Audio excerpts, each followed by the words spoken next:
O Cidades e Soluções de hoje é muito especial. Esse é o nosso programa número 200 e para celebrar esta marca, preparamos algo diferente para você. Economia e sustentabilidade. Esse é o assunto das entrevistas exclusivas que gravamos com quem já comandou os rumos da economia do país. Gente que passou a prestar mais atenção aos assuntos ambientais. No meu tempo, quando nós queríamos fazer o desenvolvimento a qualquer custo, eu queria importar poluição. Tá certo? Hoje mudou, o mundo mudou. Cada pessoa, cada empresa, normalmente não leva em conta o impacto que ela tem no meio ambiente. E isso requer, portanto, uma intervenção. Você sabe que nós não teríamos devastado a Amazônia se não fosse o subsídio que durante anos e anos e anos nós temos concedido, inclusive com crédito.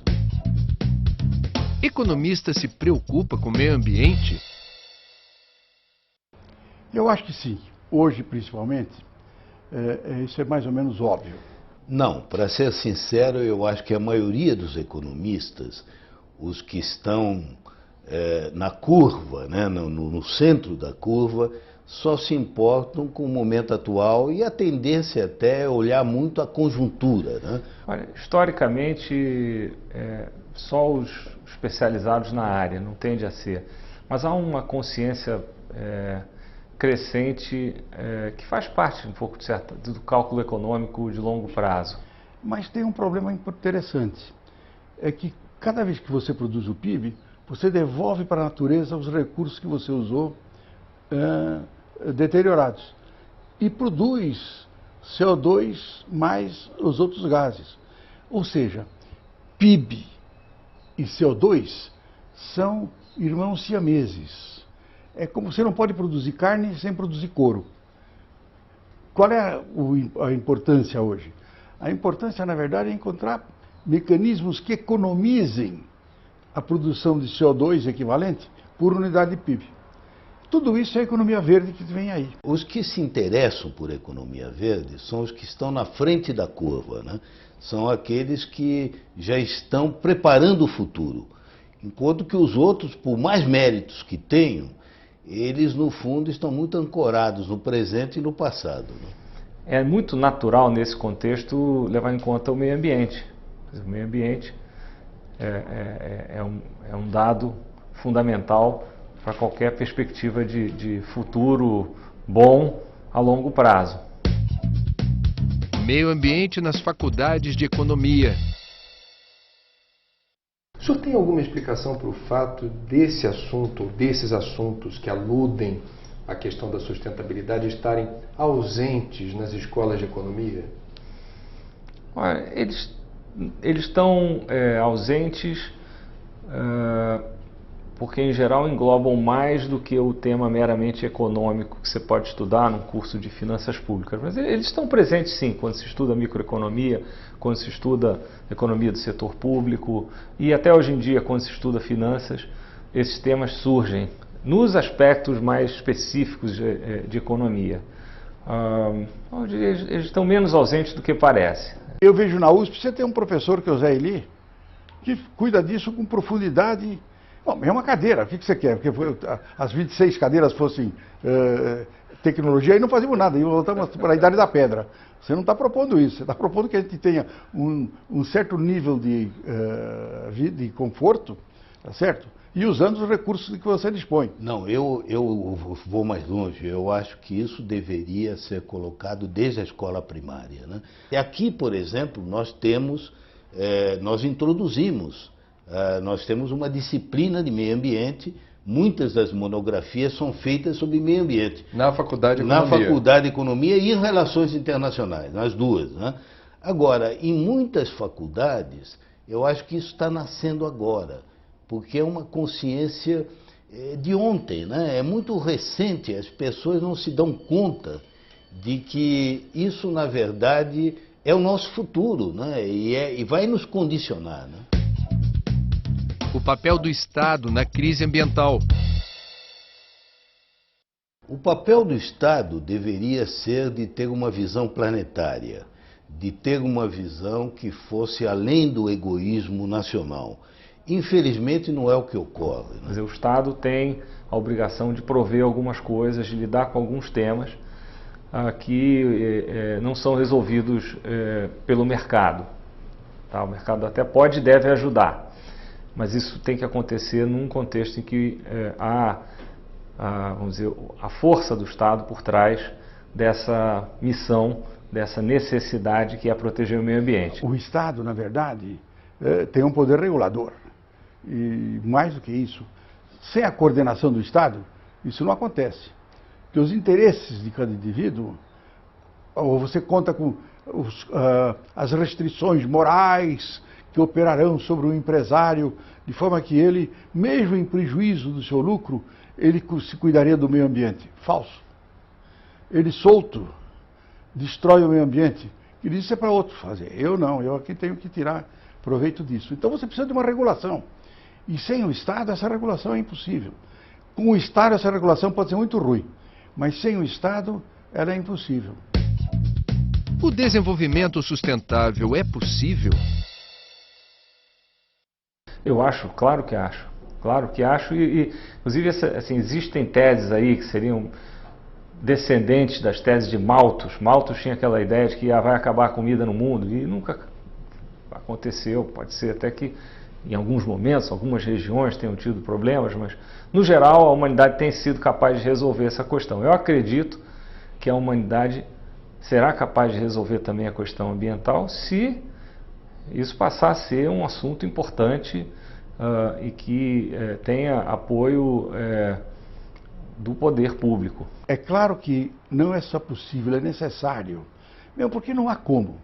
Basta ver o seguinte, suponha, apenas suponha, que a China e a Índia, que hoje têm somados 2,5 bilhões de habitantes, ou seja, é um pouco menos do que metade, 40% da população mundial, de fato queiram ter um nível de renda per capita igual ao da Europa Ocidental de hoje. Não cabe no mundo. Simplesmente não cabe no mundo. É por isso que a China está comprando o mundo para ela. Por quê? Porque não tem recursos naturais, não tem água. De forma que você vai ter que encontrar tecnologias que economizem esses recursos mais escassos. Está hoje em dia, acho que absolutamente comprovado, né, que o desenvolvimento sustentável, muitas vezes, melhora a eficácia e a rentabilidade das próprias empresas, né? A gente nota isso em certas operações como o reuso da água, né?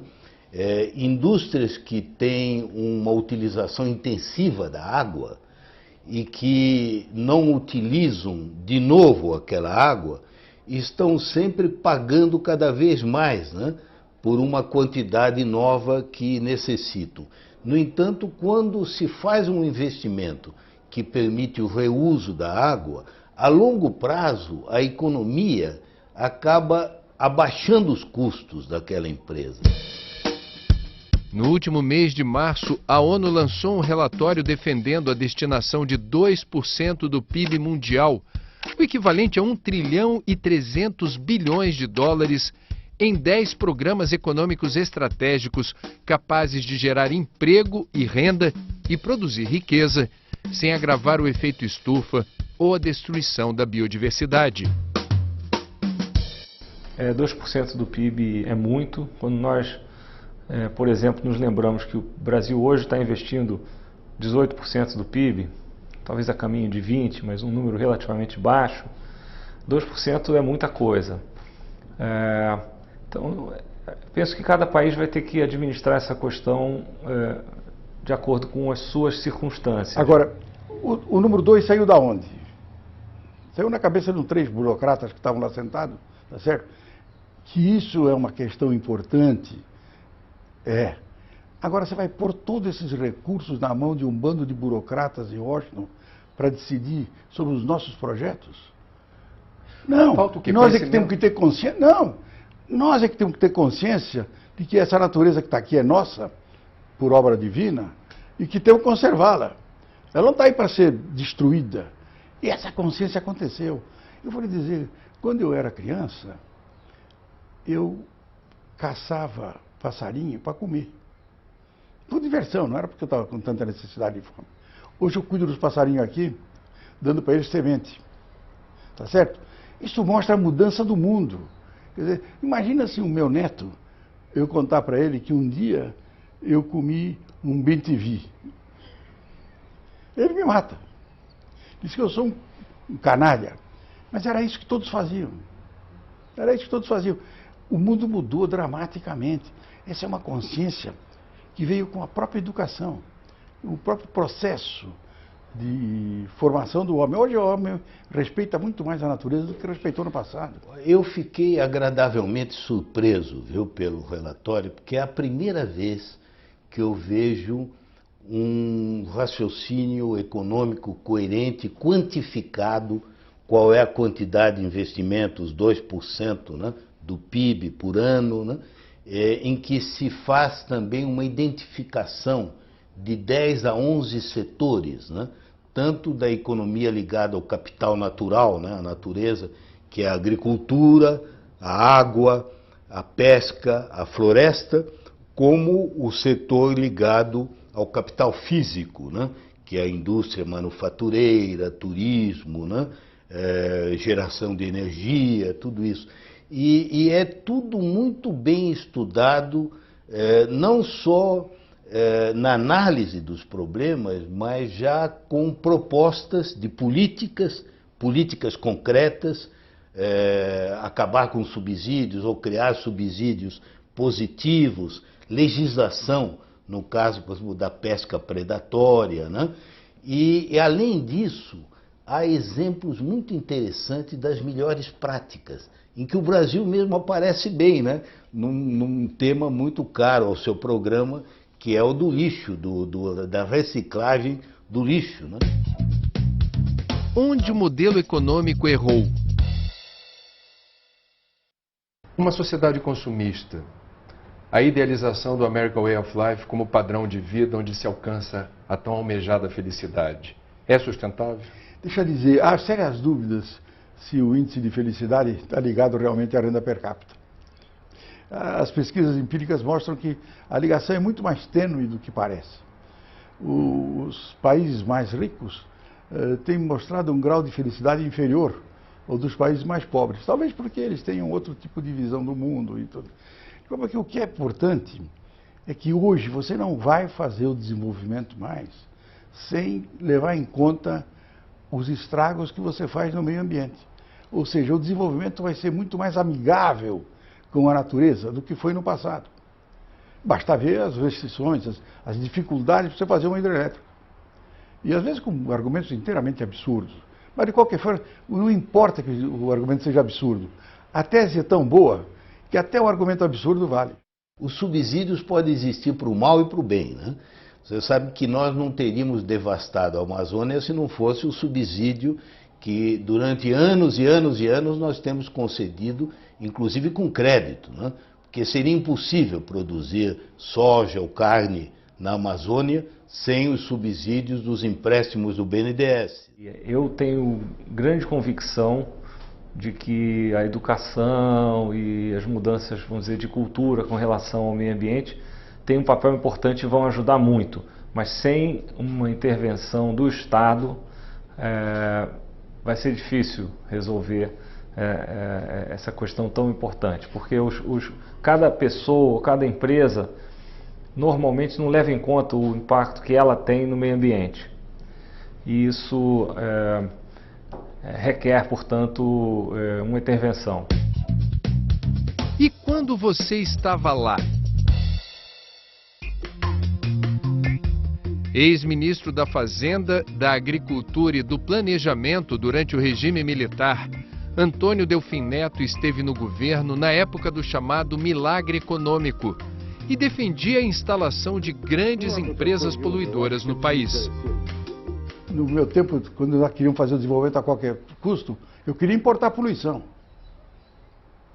Tá certo? Hoje mudou, o mundo mudou.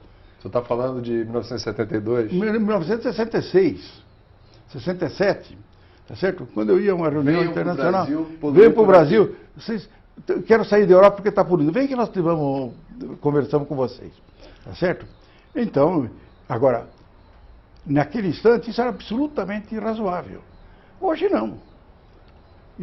Não é apenas porque o Brasil tem condições absolutamente excepcionais, principalmente em matéria de água. O Brasil vai ter que pensar nisso. Nós somos um país que temos tudo para fazer um desenvolvimento razoável, sem grandes danos à natureza. Não há nenhuma razão para você voltar àqueles velhos métodos. Essa questão se colocou quando nós fomos construir Carajás. Na construção de Carajás, o McNamara, que era o presidente do banco, eu acho que porque ele tinha tido um problema desagradável no Vietnã, ele decidiu assumir uma postura ecológica muito forte. Depois de ter pulverizado toneladas de agente laranja. Laranja, então, mas de qualquer forma eu acho que era uma espécie de remorso e que colocou o Banco Mundial nessa linha. E o projeto de Carajás é o primeiro exemplo desse movimento. Na verdade, os países subdesenvolvidos todos eles desejavam importar as indústrias que produzem mais destrutoras do meio ambiente. O embaixador Rubens Recupero foi o único ministro da Fazenda da história do Brasil que já havia sido antes ministro do Meio Ambiente. Eu fico imaginando eventuais obstáculos ou dificuldades que o senhor, no comando da Fazenda, teve. É verdade. Com a mentalidade de um ex-ministro de Meio Ambiente. Quais foram os principais problemas? Eu lhe dou um exemplo, que é óbvio, né, que é a questão do etanol. Na época, o etanol tinha um grande subsídio, que era um subsídio dado pela Fazenda, porque a distância entre o preço da gasolina e do etanol só tornava o etanol possível, em 1994, com subsídio. Então, como ministro do Meio Ambiente, o meu interesse era manter e aumentar o subsídio. Como ministro da Fazenda, era reduzir o subsídio. Mas eu devo dizer que eu procurei manter, né? Porque o etanol passou por uma crise muito grave no Brasil naqueles anos, né? Hoje é que ele é aplaudido no mundo inteiro como um grande êxito, mas ele quase morreu, o programa, né? Presidente do Banco Central cuida da política monetária. Foi o que fez Armínio Fraga. De volta ao mercado, manteve-se sempre discreto, avesso a entrevistas ou aparições públicas. Daí a surpresa quando, em recente palestra, em um evento transmitido pela internet, defendeu abertamente o meio ambiente. Eu fico pensando, puxa, por que nós não podemos ter praias totalmente limpas? Não tem nada mais democrático do que uma praia limpa. É de graça, as pessoas podem ir, se divertir, encontrar outras pessoas e usufruir, né, dessa maravilha que nós temos. Eu penso que um fio que nós deveríamos puxar aqui no Rio e que eu tenho certeza que é viável seria esse. Seria uma campanha para ter as nossas praias totalmente limpas. Eu realmente acho um absurdo que não seja assim e penso que é algo que é factível, está ao nosso alcance. E então esse é o sonho meu primeiro, dizer assim, olha, um rio limpo, limpinho, arrumado. Eu acho que isso faz as pessoas terem mais consciência, requer um certo investimento para pôr a coisa em movimento, mas depois isso pega, porque nós mesmos vamos tratar de zelar para preservar isso que é tão bom. Otimista ou pessimista? Perguntamos a dois ex-ministros da Fazenda e um ex-presidente do Banco Central como vem o futuro. No momento eu sou mais para pessimista, infelizmente.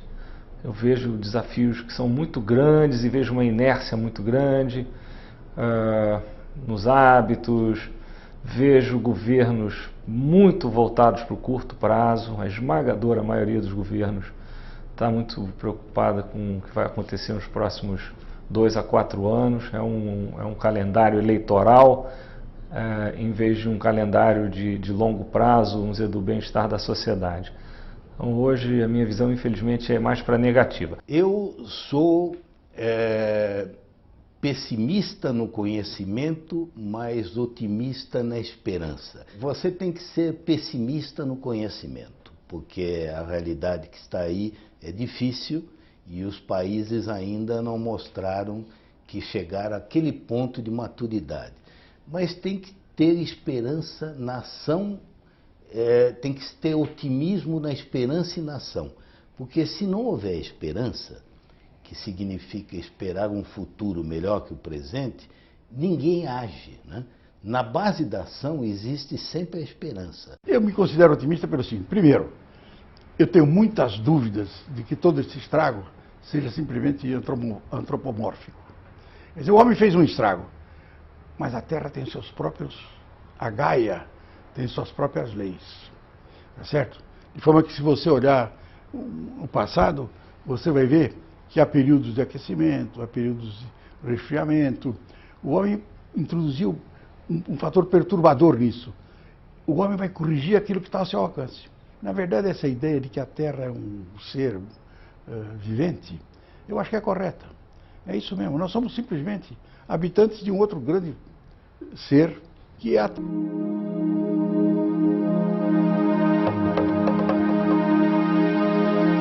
A íntegra de todas as entrevistas exibidas nesta edição número 200 do Cidades e Soluções, você pode acessar no nosso blog. Muito bem, a gente encerra então esse programa especial mostrando os rostos que você não vê a cada edição do Cidades, mas são as pessoas que tornam possível a produção de cada programa. São eles: Marina Saraiva, Clara Dutini, editoras e produtoras, aqui na comissão de frente Rita de Cássia e Magno Mendonça, editores de imagem e finalizadores. Sem o precioso trabalho, o talento, a energia que eles consagram a esse produto, não seria possível fazer o Cidade. A gente encerra essa edição lembrando as imagens do primeiro Cidades e Soluções que foi ao ar em outubro de 2006. Até a próxima. Vai lá, Ritinha.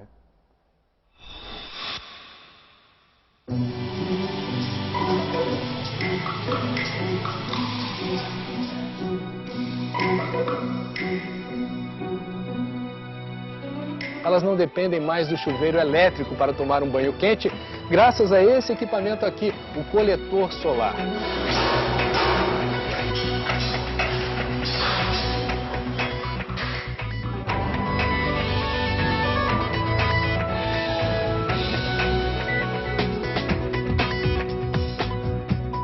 Eu acho que não é feio copiar aquilo que dá certo. E provavelmente esse é o caminho, e beneficiar diretamente aquela pessoa que precisa.